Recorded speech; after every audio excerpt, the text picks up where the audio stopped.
Today I'm going to tell a little bit about Road Rally USA, a racing game just released by Mayfair Games.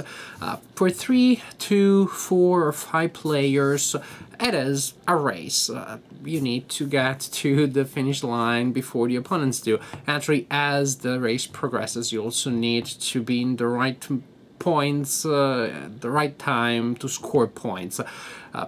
There is a little bit of an abstract mechanic there. It is a card-driven game, but there is still something here. There's still something here. It is not just about cards, numbers, and colors. Or at least that's not the way in which I felt the game was. Let me show you how the game works. This is the setup for the game, and this is the setup for the base game recommended in the rules. That is, if you follow those setup instructions, you place the terrain tiles to form exactly this road here, this configuration of tiles here. The cards of the players will start from here and will try to get to the finish line, which is there, as fast as possible. You can also combine the tiles in different configurations and experiment with different types of roads, but that is completely up to you. You will also place on the map these banners here, which are worth 2 victory points to the player that first moves in a space with one of them. So the player that moves in there first simply collects that banner, and there are several on the board. Also, you have to place these small tokens here on the board, and those are numbered from 1 to 21, and they need to be placed in specific locations indicated by orange dots on the map, and they have to be in order from 1 to 21. At the beginning of the game, each player receives a number of cards from this deck. These cards are associated with the numbers printed on the orange tokens on the board. The number of cards that you receive depends on the number of players that you have. You look at your cards and then you have to keep those secret from your opponents.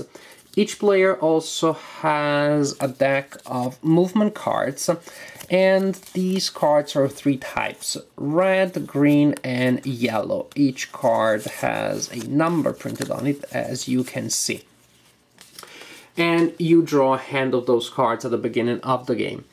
Now, each turn, each player will get a chance of moving his card by playing movement cards, and you go in order from first player who is ahead, to last player. When you play cards from your hand, you can play any amount of movement cards from your hand, but they have to be all of the same color. So for example, you could play as many green cards as you want, as many yellow cards as you want, but normally not a green and a yellow or a red and a yellow. So for example, suppose that I am the red player. Now I decide to play these 4 cards here, and I can go ahead by 6, because after you play your movement cards, you move your card by the amount of spaces indicated by the sum of the cards that you played. There'll be 6, we said. 1, 2, 3, 4, 5, 6. I also grabbed the checkpoint here because I was the first player to cross that. And then suppose that the red player moves by 3 and the gray player by 3. Now, after you move your card, you draw cards, but there is a catch here. If you played red cards, no matter how many, actually you do not get to draw cards from your deck, from your draw pile at the end of that turn. If you played yellow cards, no matter how many, you draw 1 card, and if you played green cards, no matter how many, you draw 2 cards. Now, as you can see, the green cards have lower numbers, yellow cards have intermediate numbers, and the best numbers are on the red cards. That means that if you played red cards, no matter how many, maybe you had a powerful burst, and you just moved ahead a lot, then you don't get cards at the end of that turn. If you played some green cards, maybe a single green card, then you get 2 new ones, and that gives you more flexibility, more options for the future. So you can choose how you manage your resources that way.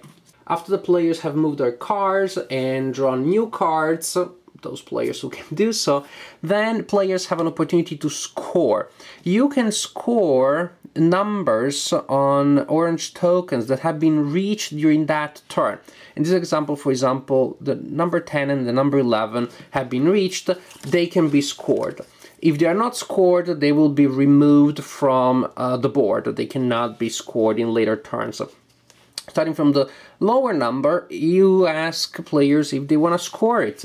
And if a player has the matching card of one of the tiles or one of the tokens that was reached, then the player can play the card and trigger scoring.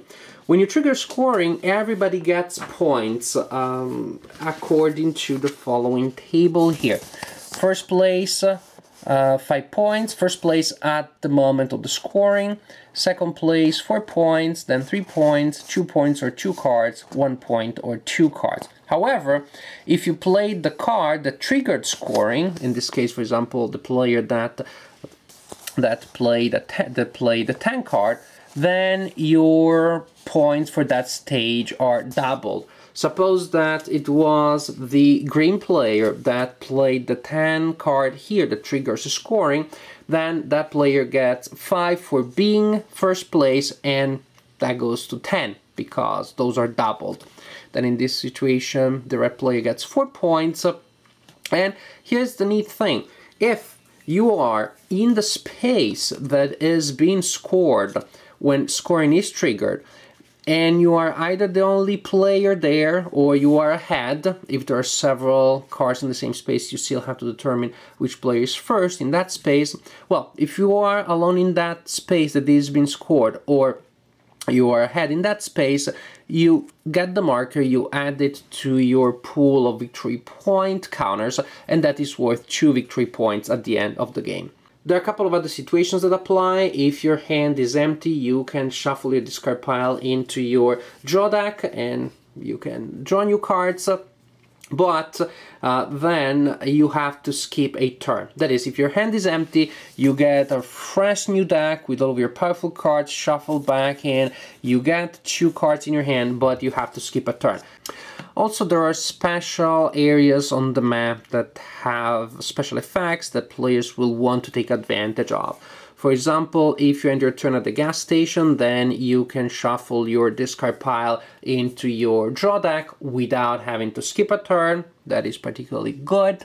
If you end a turn on the mechanic area, which is this one, then you can look at the top 5 cards in your deck and you can place them in any order you want. That, of course, will improve your next hands.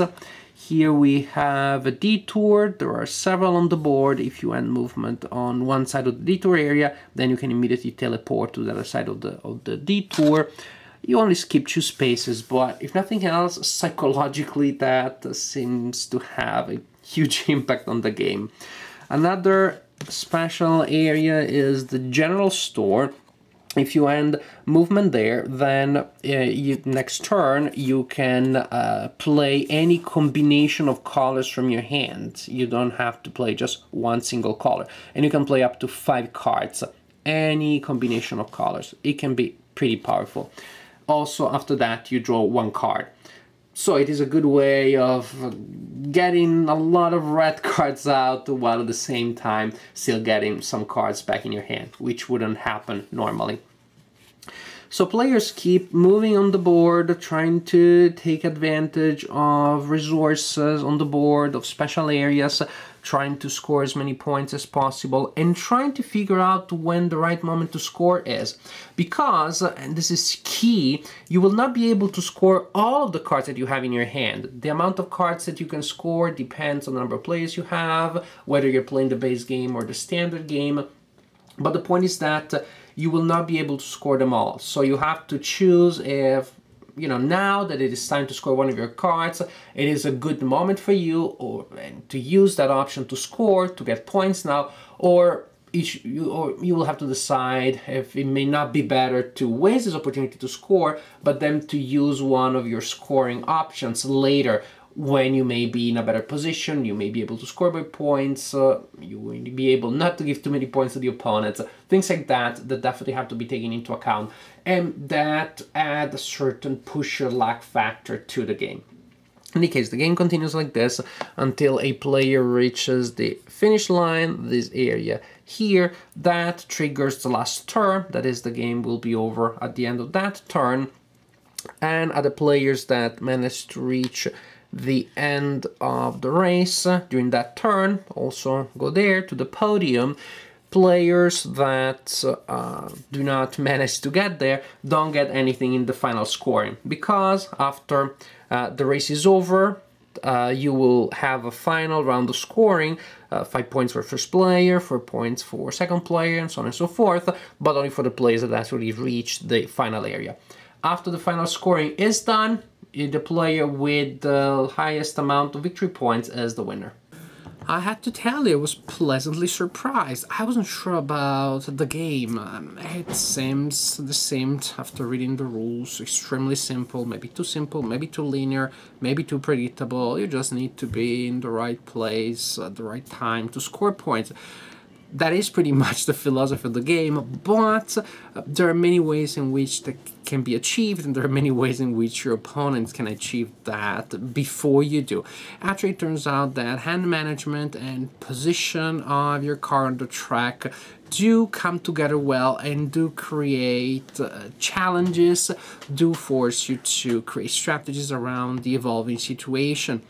You continuously have to choose between safe strategies, play green cards, collect large hands, get a lot of flexibility, possible moves that you can do, because of course there's also a chance that you have all high value cards in your hand and you get past a point where you want to be.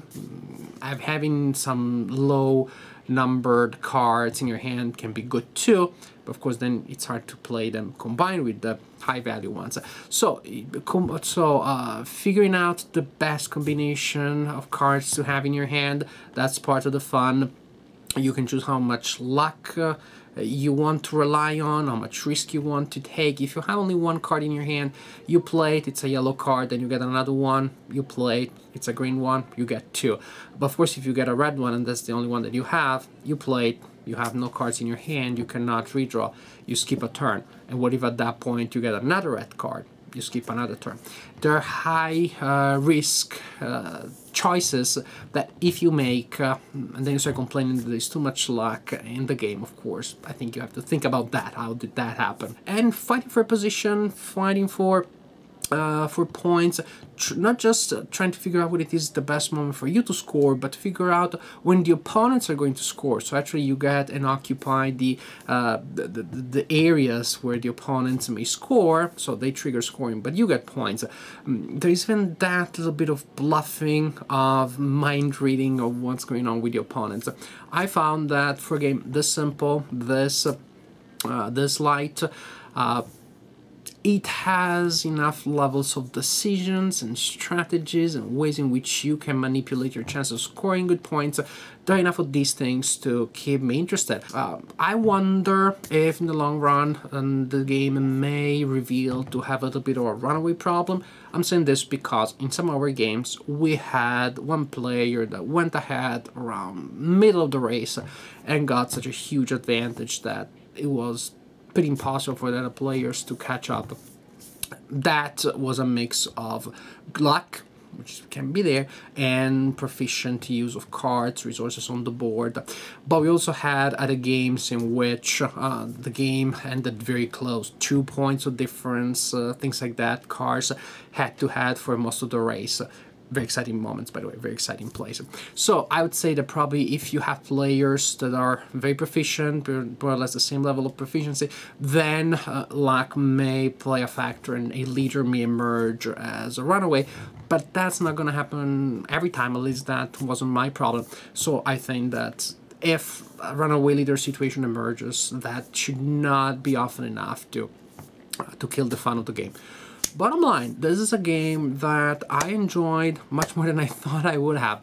More than a filler. You can play a quicker version as a filler, but as is, it is more than a filler. It has standard rules and base rules in case you're introducing maybe somebody who is not familiar with gaming to the game, but the standard rules already are perfectly approachable.